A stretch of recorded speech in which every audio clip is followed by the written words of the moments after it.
에베소서 6장 18절 말씀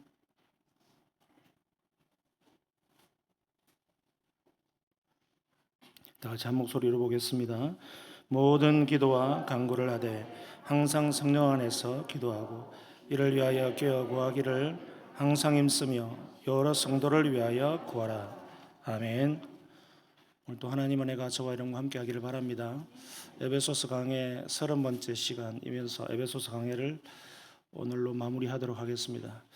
그리고 성령과 기도에 대해서 4주째 지금 하고 있는데 또 성령과 기도에 대해서 마무리하도록 하겠습니다. 우리가 지난 3주 동안 성령과 기도에 대해서 살펴보면서 가장 중요한 것은 우리 기독교 신앙에 있어서의 기도는 성령 안에서 하는 것이고 성령을 빼놓고 나면 기도가 아닙니다. 타 종교에도 있는 그 기도가 기독교 신앙의 기도와 가장 큰 차이점은 성령 안에서 하는 것입니다. 그래서 그 성령이 누구신가, 그리고 성령이 우리를 위해서 어떻게 무엇을 하시는가를 우리가 살펴봤고, 오늘 또 성령님께서 기도하실 때 우리에게 어떤 일을 행하시는가에 대해서 좀 살펴보고 마무리하면 좋겠습니다.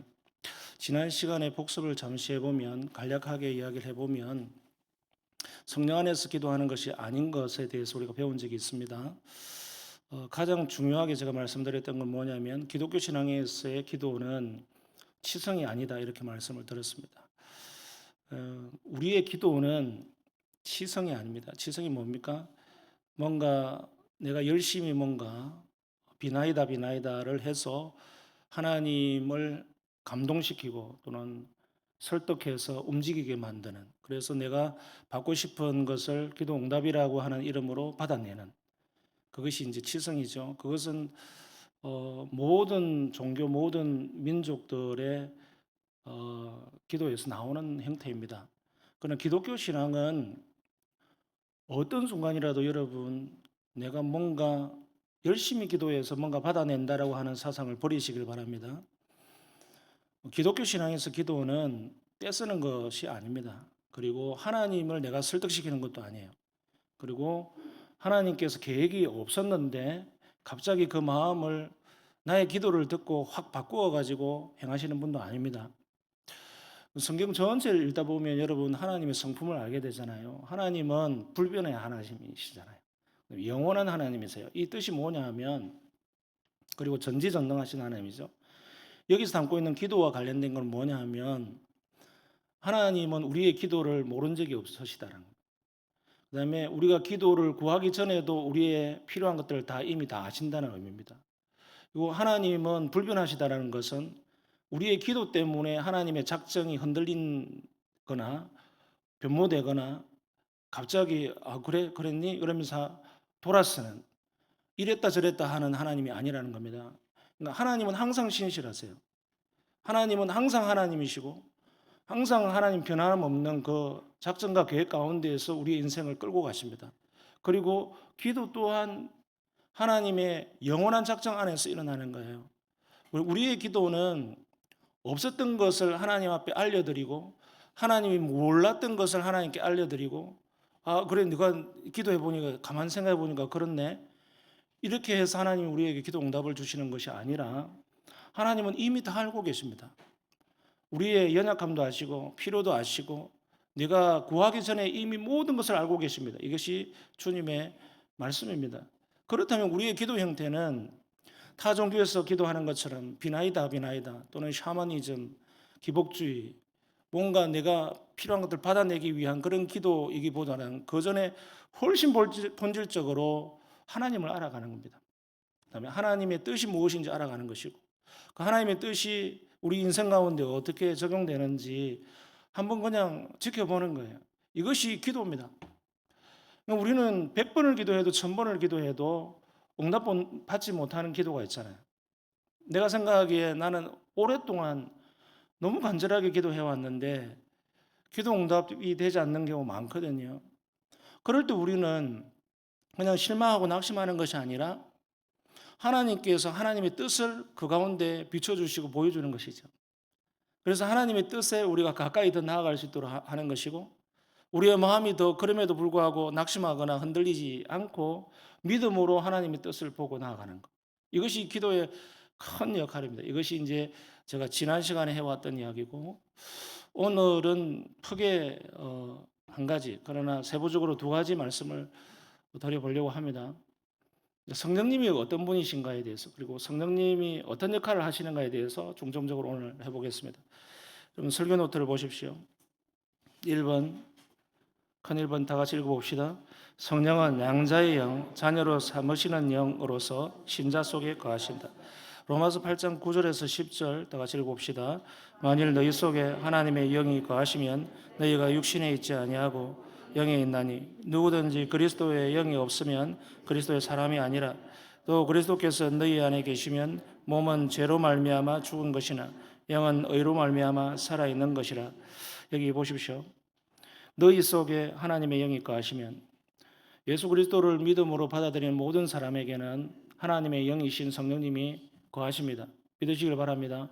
하나님의 영이 거하시지 않는 사람은 신자가 아니고 그리스도인도 아니고 하나님의 자녀도 아닙니다. 불신자입니다. 신자는 예외 없이 성령이신 하나님의 영이 그 속에 들어가 계십니다. 성경이 그렇게 말씀합니다. 그렇게 되면 일어나는 현상이 뭐냐면, 우리는 육신을 초월해서, 너희가 육신에 있지 아니하고, 육신을 넘어선다 이 말입니다. 우리의 몸이 없어지는 게 아니고 육신의 생각과 마음, 육신에 사로잡혀 있는 모든 것으로부터 뛰어넘어서 영에 있나니, 영의 시각을 가지고 영적인 눈으로 성령님의 뜻을 알아가고 하나님의 뜻을 밝혀 우리 마음 가운데에 이렇게 합쳐져서 하나님의 뜻을 보고 나아갈 수 있도록 우리의 마음이 그렇게 변하는 것이죠. 그리고 10절에 보세요. 그리스도께서 너희 안에 계시면, 성령이 계신 것, 하나님의 영이 우리 속에 계시다는 것은 다른 분이 계신 것이 아니라 그리스도께서 거하는 것이다, 이렇게 말씀합니다. 그래서 성령님은 그리스도 영이라고 말씀하죠. 예수님께서 성천하시기 전에 우리에게 주셨던 요한의 말씀이 뭡니까? 세상 끝날까지 항상 내가 너희와 함께 있을 것이다. 임마누엘 하나님으로서 예수님도 우리와 함께 하시겠다고 했습니다. 어떻게 함께 하신다는 말입니까? 그리스도 영이신 성령으로 우리 속에 들어오셔서 그분이 그리스도이시며 삼위일체 되신 그리스도께서 우리 속에 계신 것입니다. 그래서 부활하신 몸을 입으신 그리스도는 우리와 같이 함께 하지 아니하고 하늘에 계시지만, 그리스도와 동일 본체이신 또 다른 보혜사, 너희를 돕는 영으로서 나와 동일한 본체인 성령을 너희에게 주겠다, 그 약속하신 성령이 우리 속에 들어오셨어요. 이것이 신학에서는 성령 세례라고 이야기하고, 여러분들은 체험이 있든지 없든지, 느낌이 있었든지 없었든지 예수를 믿음으로 말미암아 성령 세례를 이미 받았습니다. 그래서 성령이 여러분에게 임했고, 그 성령은 그리스도의 영으로서 머무시고 거하시고 계십니다. 그리고 영원토록 떠나지 않습니다. 이것을 내주하심이라고 이야기해요. 성령님은 우리 속에 한번 들어오셔서 들락날락 하시는 분도 아니고 손님으로 오신 분도 아니에요. 영원토록 함께 하십니다. 이것이 임마누엘 되신 예수 그리스도 하나님의 영이십니다. 믿으시길 바랍니다. 그분이 우리 속에 들어와 계시다면 우리는 육적인 기도를 할 수가 없습니다. 영의 기도를 할 수밖에 없어요. 그 이야기를 지금 하고 있죠. 로마서 8장 15절 세 번역 읽어봅시다. 시작. 여러분 또다시 두려움에 빠뜨리는 종살이의 영을 받은 것이 아니라 자녀로 삼으시는 영을 받았습니다. 그래서 우리는 그 영으로 하나님을 아빠 아버지라고 부릅니다. 새로운 관계가 형성되었습니다. 여러분, 새로운 관계라고 하는 것은 인간 사이에서도 있지 않습니까? 미워하다가 다시 화해해서 새로운 관계가 생기고, 또 원수되었다가도 친구가 되어지고, 이런저런 그것이 뭐 인격적인 만남이든지 직업적인 만남이든지 전략적인 만남이든지 어떤 동지를 맺기도 하고 새로운 관계가 형성되기도 하고, 또 그것이 깨어지기도 합니다. 여러분, 부모와 자식 사이에도 끊을 수 없는 관계가 출생이라고 하는 그 시간부터 생기지 않습니까? 내가 말 안 듣는 이 녀석 호적에서 파버리겠다, 그런 저주 섞인 말을 하더라도, 그 호적에서 파버린다고 해서 법적인 것은 없어지더라도 부모와 자식이라고 하는 그 관계는 깨어지지 않습니다. 부모와 자식을 누가 그것을 깨뜨릴 수 있습니까? 아무도 깨뜨릴 수 없습니다. 그것이 그대로 유비적으로 성경이 이용하고 있습니다. 하나님과 우리 사이에 부모와 자식의 관계가 새롭게 형성되었습니다. 예수 그리스도의 영이신 분이 우리 속에 들어옴으로 해서 아빠, 아버지라 부르질 수 있는 그 영을 우리에게 허락하셨다는 것입니다. 그것이 양자의 영, 세번역 성경에 보면 자녀를 삼으시는 영이라고 했습니다. 성령님이 우리 속에 들어오심으로 해서 우리에게 주는 은혜는 뭐냐 하면 하나님을 아버지라 부를 수 있는 자격과 은혜를 주신 것입니다. 이것을 인격적으로 믿으셔야 기도가 인격적으로 되기를 시작합니다. 그러고 난 다음에 우리가 바라봐야 될 것은 뭐냐 하면 1번 보십시오. 동그라미 1번. 시작. 우리의 기도는 하나님을 아빠, 아버지로 부르는 생명과 평안의 관계에서 이루어져야 한다. 로마서 8장 6절 읽어봅시다. 육신의 생각은 사망이요 영의 생각은 생명과 평안이니라. 새로운 관계에 형성되어서 가장 중요한 의미는 뭐냐 하면 생명관계라는 겁니다. 그리고 평안이 일어납니다. 여러분 생명관계를 생각해 보십시오. 생명은 누가 줄 수 있습니까? 부모가 줄 수 있죠. 아버지가 나에게 주는 생명입니다. 이 땅에서 태어나는 모든 동물을 포함해서 곤충, 새, 인간까지 생명을 부여받는 것은 그 위에 때 부모로부터 생명을 부여받습니다. 그래서 우리 인간도 보십시오. 아들을 잃어버렸다가 나중에 찾았는데 분명히 내 자식 같은데 확인할 길이 없잖아요. 예전에는 그냥 우리 자식인가 보다 생각하고 그냥 양자 삼고 그래 살아갔습니다.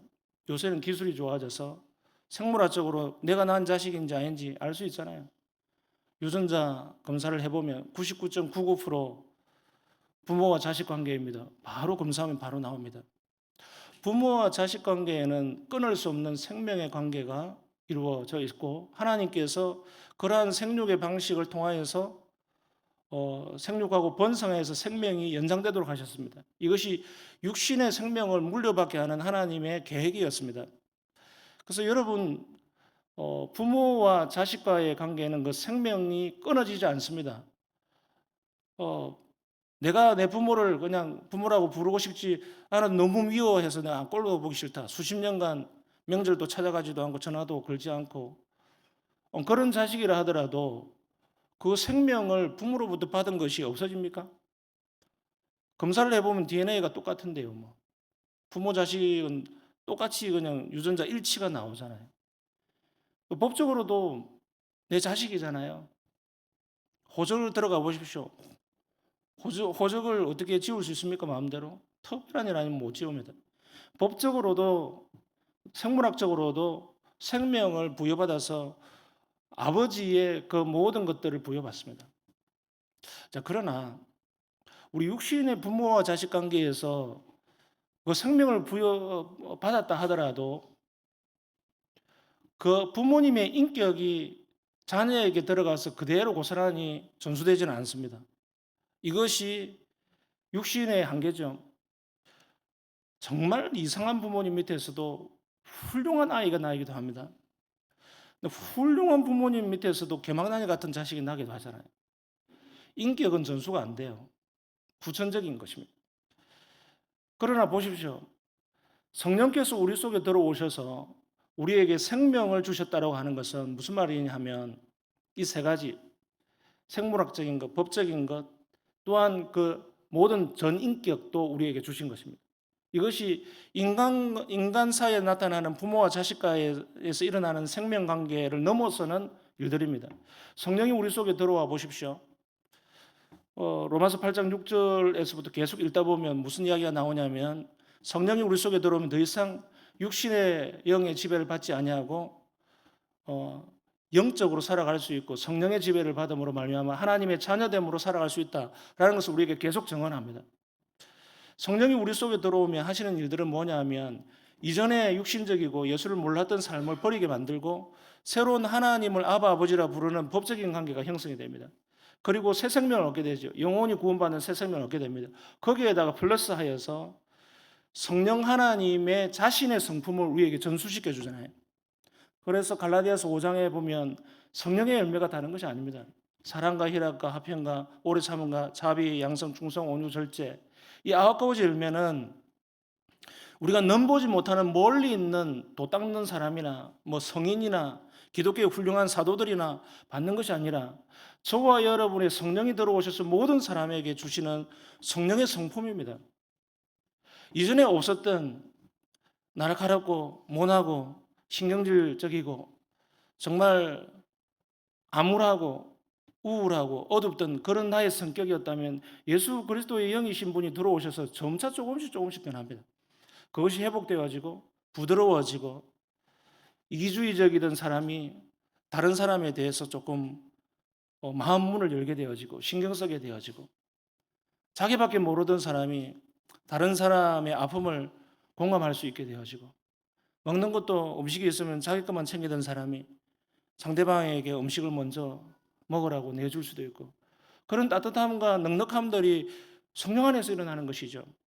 그래서 여러분 한번 과거를 한번 돌아보십시오. 여러분의 20년 전, 30년 전과 지금의 나를 한번 가만 회상을 하면서 한번 돌이켜 보시길 바랍니다. 어느 순간 뭔가 나도 모르게 옛날보다 성숙한 자기의 모습들을 보게 될 것입니다. 내가 그냥 원래 나의 성격대로 하면은 내가 이러지 않고 있을 건데, 내가 이 성질 부리고 막 못 참을 건데, 어떤 날 보면 얌전히 가만히 있는 나의 모습들을 보지 않습니까? 성령의 절제력을 우리에게 전수시켜주고, 성령이 포용하는 오래 참음의 그 성품들을, 성령의 성품들을 우리 속에 심겨주셔서, 거기 움트고 그것이 움트고 싹이 터서 열매 맺게 하는 그 성령의 성품들이 우리 속에 들어오셔서 성령의 작용으로 일어나는 일들입니다. 그래서 그것을 성화라고 이야기를 하는 것이죠. 그래서 예수를 오래 믿다 보면 부부끼리가 알잖아요. 부부끼리 맨날 갈등 관계에 있고 치고받고 막 그냥 신경질 나면 그냥 못 살겠다 그러고 하지만 어느 순간에 보면 부부가 서로 따뜻한 말을 하기도 하고 배려하고 정말 용납하고 아이 그래 내가 참지 뭐 옛날에는 내가 성질을 확 부리고 막 그냥 내 마음속에 찌르는 말 하면 내가 10배로 갚아주고 뭐 이렇게 하다가도 여러분 예수를 믿다 보면 나타나는 공통적인 현상은 뭐냐 하면 부부 사이에 갈등 문제가 조금씩 없어져 갑니다.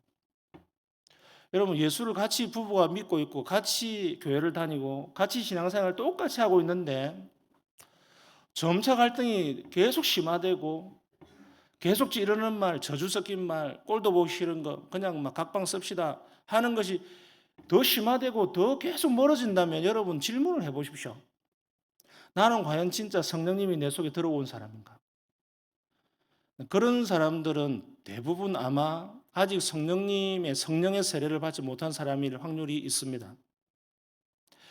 여러분 성령은 우리의 마음 가운데 성령의 마음을 심어주셔요. 그래서 그 성령의 생명을 우리에게 주실 뿐만 아니라 성령의 성품들을 주십니다. 그렇게 해서 우리는 기도로 주님 앞에 나아갈 때에도 오래 참음으로 기도할 수 있게 됩니다. 그냥 성격이 급해서 그냥 한번 하고 마는 것이 아니라 성령의 성품 따라 하나님께서 주실 때까지 너긋하게 끝까지 성령으로 기도하고 끝까지 나아갈 수 있는 그런 평안함을 주시죠. 이게 바로 생명과 평안입니다. 그러니까 성령 안에서 기도하는 사람은 들레지 않습니다. 한두 번 기도하는 것 때문에 응답받지 못하는 것 때문에 그것 때문에 낙심하거나 그것 때문에 쉽게 포기하거나 그냥 들쭉날쭉하지 않죠. 그냥 계속 평안한 가운데 가게 됩니다. 성령님이 주시는 특징이에요. 그래서 성령 안에서 기도하고 하는 것은 평안의 기도입니다. 기본적으로 우리 한국 교회가 성령 안에서 기도하는 것들이 너무 한쪽으로 치우치는 경향이 그동안 많이 있었습니다. 우리 한번 생각을 해보십시오. 교단마다 차이는 있지만 우리 한국 교회가 7, 80년대 부흥의 시기를 거치면서 우리 전국적으로 기도하는 풍토가 열정적으로 뜨겁게 기도하자라는 것이 많이 이렇게 붐이 일었어요. 좋은 건 아닙니까? 너는 내게 부르짖으라. 이렇게 성경이 말씀하고 있기 때문에 강력하게 부르짖고 열정적으로 기도하는 건 나쁜 건 아닙니다. 그러나 성령 안에서 기도한다고 하는 것은 항상 우리를 열정적으로만 하게 하는 것이 아니라 세미하고 고요하고 평안한 가운데 그분을 느끼게 하는 기도도 하게 하십니다. 이 균형이 맞아야 돼요. 여러분들 가운데에는 다양한 신앙의 배경을 가지고 있는 분들이 있을 겁니다. 어떤 새가족은 아니죠. 우리 교회 등록한 새 교우 중에 지금은 없습니다만 오자마자 목사님 새벽 기도를 와봤는데 왜 이렇게 조용합니까? 이렇게 하더라고요. 우리 고신이 원래 좀 조용합니다. 그랬죠.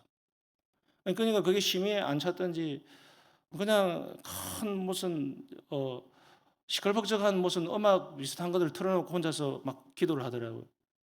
뭐냐고 제가 물어봤어요. 그게 뭐냐고 음악도 아니고 뭐냐 그랬더니 전국적으로 자기가 기도하는 팀이 있는데 그 기도 방언 소리를 녹음을 해가지고 그걸 계속 틀어놓고 같이 기도한다는 거예요.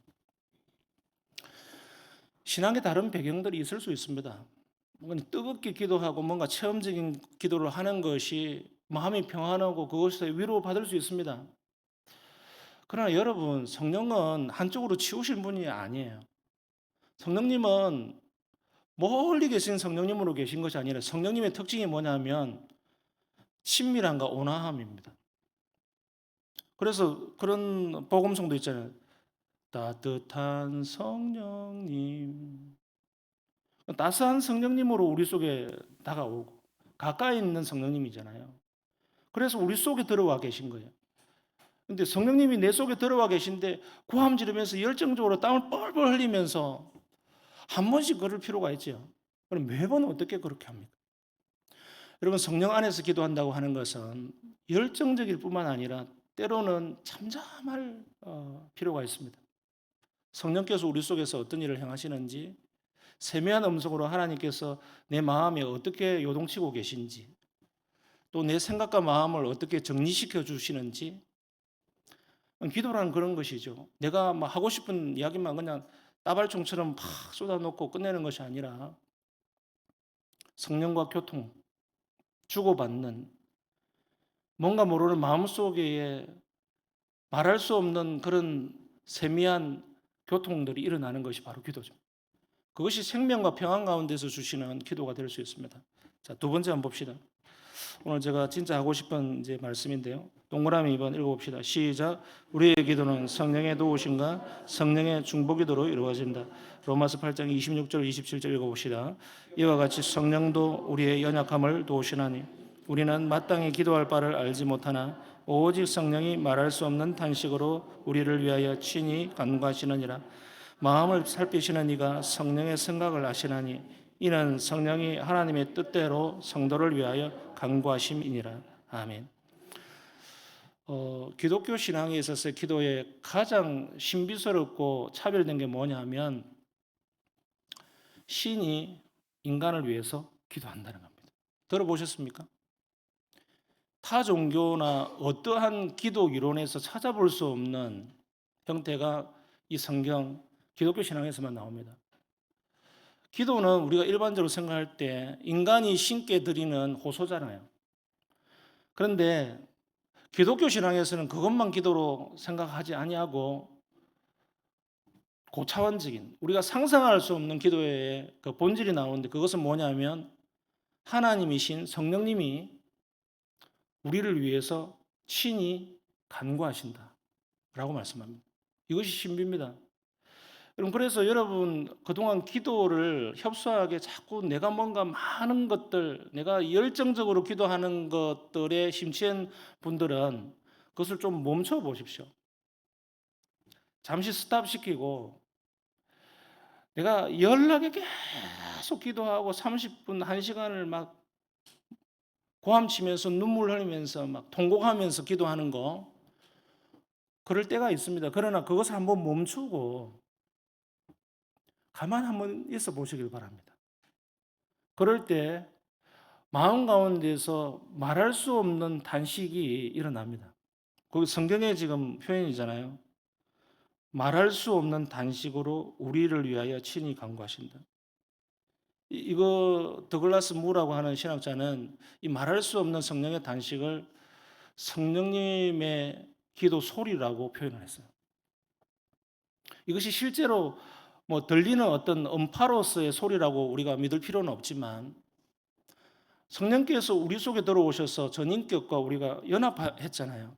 그러니까 성령님의 마음이 우리의 마음이 되고 우리의 마음이 성령님과 마음이 구별이 되지 않아요, 사실은. 그게 육의 사람이 성령 안에서 영으로 변한 영적인 사람의 특징이거든요. 내가 뭔가 생각을 했고 선한 생각을 했고 그것을 추진하고 밀고 나가는데 알고 봤더니 하나님 생각이었어요. 이게 가장 멋진 우리의 삶이잖아요. 내가 의지로 결단하고 나갔는데 알고 봤더니 성령님께서 나에게 주신 마음이었어요. 왜 그런 일들이 일어나느냐 하면 내 마음과 성령님의 마음은 구분이 안 돼요. 이게 성령의 사람입니다. 성령에 충만한 사람일수록 내가 생각한 대부분의 생각들이 성령님의 생각과 일치합니다. 기도도 마찬가지죠. 기도도 육신적인 기도로 가득 차 있는 사람들은 성령께서 원하시는 기도는 관심이 없어요. 성령이 우리를 위해서 정말 간구하고자 하는 그 하나님의 뜻을 반영하는 기도에 대해서 그것을 계속 그냥 파묻어 놓고 자기가 원하는 기도만 하고 있거든요. 근데 그 모든 것들을 한번 내려놓고 싹 멈추어 보십시오. 의지적으로. 새벽 기도를 나오거나 여러분께서 골방 기도를 하시거나 어떤 기도를 하실 때 절체절명의 기도 제목이 있단 말이에요. 한번 멈춰 보시길 바랍니다. 그럴 때 성령님 움직이십니다. 그럼에도 불구하고 우리는 우리의 연약함을 인정하고 우리의 연약함의 기도마저도 성령님은 남몰라라 하지 않는다는 것을 여러분 믿으시길 바랍니다. 어떤 것은 우리가 몰라서 육신적인 기도를 할 수도 있고요. 인간적인 기도를 할 수도 있어요. 우리가 항상 성인들의 기도처럼 막 사도의 기도처럼 멋들어지고 정말 하나님 나라와 그 의를 구하는 기도만 뭐 할 것 같으면 너무 좋지만 항상 우리는 우리의 삶에 찌들려 있잖아요. 이거 해결해 주십시오. 이거 해결해 주십시오. 이 고난이 빨리 지나가게 해 주십시오. 그것도 기도입니다. 그것도 기도죠. 여러분 보십시오. 그래서 오늘 이 말씀에 크게 두 가지가 있어요. 우리의 연약함을 돕는다. 이게 성령님이 하시는 첫 번째고, 두 번째 그걸 넘어서서 성령님이 우리를 위해서 친히 기도해 주신다. 이게 두 가지인데 우리의 연약함을 기도한다. 우리는 그럴 수밖에 없어요. 우리는 너무나도 이기적이고 재성에 물들어 있기 때문에 내 생각밖에 안 합니다. 하나님 나라고 뭐고 교회가 필요 없어. 내가 급한 게 내가 발등에 불 떨어졌는데 여러분 그 연약한 기도도 성령님은 함께 기도해 주십니다. 그리고 하나님은 우리의 연약함을 못 인정하게 그냥 나몰라라 하지 않습니다. 율법적으로 재단해서 이 녀석 내가 그래 하지 말라고 그랬는데 그렇게 하시지 않아요. 그것이 성령 안에서 우리의 연약함을 성령님이 도와주시는 겁니다. 가장 큰 예가 야곱입니다. 야곱. 그럼 우리 성경을 한번 볼까요? 창세기 한 28장 한번 찾아보십시다. 성경을 좀 읽겠습니다. 야곱의 아버지가 누굽니까? 이삭이죠. 야곱의 할아버지가 누굽니까? 아브라함입니다. 아브라함의 하나님, 이삭의 하나님. 그 아버지와 그 대단한 할아버지를 둔 사람이 야곱이에요. 그 야곱. 그런데 할아버지와 아버지와는 다르게 야곱은 조금 개인주의적이고 자기 것 잘 챙기는 사람이었습니다. 그래가지고 형을 속이고 심지어 아버지 이삭까지 속여가지고 결국 야반 도주를 하잖아요. 야반 도주를 하면서 얼마나 불안했겠어요. 이 형이 쫓아왔다가 내가 목숨을 부지하지 못할 거다. 다시는 고향 땅에 못 돌아갈 수도 있겠다. 이런 마음으로 지금 도망가면서 하나님 앞에 서원 기도를 합니다. 어디를 펴느냐 하면 28장 20절 20절부터 22절까지 읽어봅시다. 시작. 야곱이 서원하여 이르되 하나님이 나와 함께 계셔서 내가 가는 이 길에서 나를 지키시고 먹을 떡과 입을 옷을 주시어 내가 평안히 아버지 집으로 돌아가게 하시오면 여호와께서 나의 하나님이 되실 것이요 내가 기둥으로 세운 이 돌이 하나님의 집이 될 것이요 하나님께서 내게 주신 모든 것에서 10분의 1을 내가 반드시 하나님께 드리겠나이다 하였더라. 참 못났습니다. 그죠? 야곱은 지금 도망치면서 하나님께 드린 그 기도의 내용이 뭐냐면 정말 내가 가는데 먹을 것 입을 것 걱정 안 하도록 하나님께서 내게 입혀주시면 당신이 그제서야 내 하나님 되겠습니다. 이 말이에요. 내가 그러면 하나님을 믿고 내가 잘 믿을게요. 그럴 뿐만 아니라 11조도 드리겠습니다 합니다. 얼마나 참 초신자 중에 초신자입니다. 야곱은. 하나님의 이름을 부르고는 있지만 하나님을 이용하지 않습니까? 하나님의 인격성이나 하나님의 아버지 되심은 온데간데 없고 그냥 당신이 정말 전능하신 신이라면 나 하나 이 정말 쫓기고 이 목숨은 부지할 수 없는 이 어려운 가운데 있는 나 하나 좀 돌봐줄 수 있지 않습니까? 떼쓰고 있는 것이죠. 그런데 보십시오. 이 기도를 하기 전에 하나님 뭐라고 환상 가운데 말씀하셨냐면 15절 읽어봅시다. 15절 시작. 내가 너와 함께 있어 내가 어디로 가든지 너를 지키며 너를 이끌어 이 땅으로 돌아오게 할지라. 내가 내게 허락한 것을 다 이루기까지 너를 떠나지 아니하리라 하신지라. 하나님은 이미 몇 분 전에 몇십 분 전에 환상 통해서 천사가 사닥다리를 통해서 오르락내리락 하면서 하나님께서 말씀을 주셨어요. 너가 어디로 가든지 내가 함께 하겠고 너가 다시 고향 땅으로 돌아올 때까지 지키고 먹이고 입히겠다. 하나님 이 약속을 주셨어요. 근데 그 이야기를 듣고도 야곱은 불안해가지고 그것이 긴가민가 해가지고 어쨌든 자기 위주로 기도합니다. 이것이 인간의 나약함의 기도고 연약함이죠. 야곱이 그 정도로 연약했습니다. 근데 쭉 넘어가 봅시다. 그러고 나서 한 20년이 지났습니다. 32장 11절. 이제 20년이 지나서 외삼촌 라반의 집에서 돈 좀 벌어가지고 고향 땅으로 돌아갑니다. 불안이 뭡니까? 형님이 나를 잡아 죽일 거다. 그 불안이 있는 거예요. 11절 읽어봅시다. 시작. 내가 죽기에 간가오니 내 형의 손에서 에서의 손에서 나를 건져내시옵소서. 내가 그를 두려워하면 그가 와서 나와 내 처자들을 칠까 겁이 나기 때문이다. 야곱은 처음부터 끝까지 20년 전이나 지금이나 똑같은 기도를 합니다. 하나님 나를 지켜주셔야 됩니다. 내 목숨을 부지해 주셔야 됩니다. 이것이 야곱의 연약함이었어요. 모든 게 자기 위주죠. 내 처자식 지금 많이 건드리게 되었는데 내 처자식을 건드리면 어쩔지, 형 에서가 와가지고 다 잡아 죽이면 어쩔지, 큰일입니다. 걱정이 됩니다. 이렇게 기도하고 있습니다. 20년간 계속적으로 변함없는 모습이죠. 또 넘어가 봅시다. 35장 1절부터 3절 시작. 하나님이 야곱에게 이르시되 일어나 베들로 올라가서 거기에 거주하며 내가 내 형 에서의 낯을 피하여 도망하던 때에 내게 나타났던 하나님께 거기서 제단을 쌓으라 하신지라. 야곱이 이에 자기 집안 사람과 자기와 함께한 모든 자에게 이르되 너희 중에 있는 이방 신장들을 버리고 자신을 정결하게 하고 너희의 의복을 받고 입어라. 우리가 일어나 베델로 올라가자. 내 환난 날에 내게 응답하시며 내가 가는 길에서 나와 함께 하신 하나님께 내가 거기서 제단을 쌓으려 하노라 하며.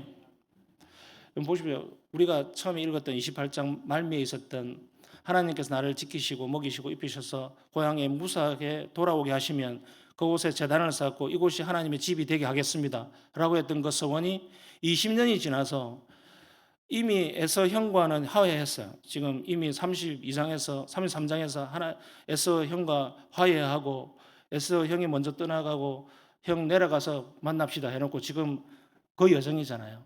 그래서 베델에 당도를 합니다.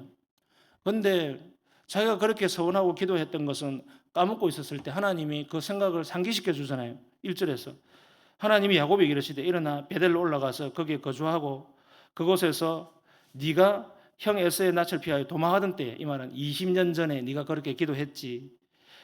그래서 그때에 20년 전에 나타났던 그 하나님이 바로 나야. 그러면서 하나님께서 거기서 제단을 쌓으라. 네가 그때 그렇게 기도하지 않았니? 내가 다시 너의 기도했던 것을 상기시켜 줄게. 무슨 말이냐면 너무나도 하나님은 친절하게 그 기도했던 내용들을 다시 상기시키시고 그곳에서 예배할 수 있도록 야곱을 가르치시고 인도해 주십니다. 야곱의 연약함 가운데에서 연약한 그 기도를 들으시고 하나님께서는 그것을 20년간 그대로 갖고 계시다가 인간이 까먹었을지라도 하나님은 그 모든 기도를 붙들고 계셔서 그것들에 응답하시고 실제로 하나님께서 그 일들을 행하시고 계시죠. 이것이 성령이 우리가 기도하지 못하지만 성령이 간구하는 그 모습처럼 하나님이 그 모든 기도를 다시 행하고 있는 것처럼 행하고 계십니다. 거기다가 더해서 11절 12절 읽어봅시다. 35장 시작. 하나님이 그에게 이르시되 나는 전능한 하나님이라 생육함에 번성하라. 한 백성과 백성들의 총회가 내게서 나오고 왕들이 내 허리에서 나오리라. 내가 아브라함과 이삭에게 준 땅을 내게 주고 내가 내 후손에게도 그 땅을 주리라 하시고, 거기에 대해서 하나님께서는 그 기도의 모든 응답에 대해서 어떤 복을 주십니까? 너의 자손들이 많아질 것이고 그 자손들에서 많은 왕들이 나오게 될 것이다. 이것이 하나님께서 주시는 풍성함입니다. 우리의 나약함과 우리의 부족함과 우리의 죄성에도 불구하고 우리의 기도를 들으실 뿐만 아니라 그 기도에 더해서 하나님께서 주시는 그 언약의 복을 주십니다.